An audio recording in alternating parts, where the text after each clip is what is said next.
Today I'll show you how using MachiningCloud search filters makes it easier to quickly find the ideal tool, whether you are searching for a specific diameter, length of cut, or material. I'm going to show you how to narrow down your search results in no time.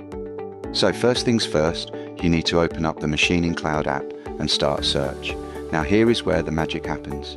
See that filters option next on the right hand side? Click on that and you'll see a whole range of parameters you can set to narrow down your search.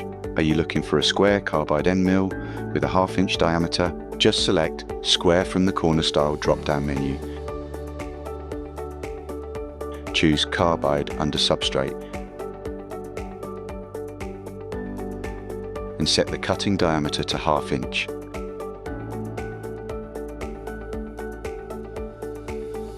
The power of MachiningCloud search filters is that you can combine them in any way that suits your needs, so you're not stuck sifting through hundreds of tools that don't match your requirements. And there you have it. It's as simple as that. With MachiningCloud's powerful filters, you're just a few clicks away from finding the perfect tool for your next job. I'm Chuck, and I hope you found this tutorial helpful. Remember, MachiningCloud is here to make your work easier and more efficient. Stay tuned for more tips and tricks. Thanks for watching, and happy machining.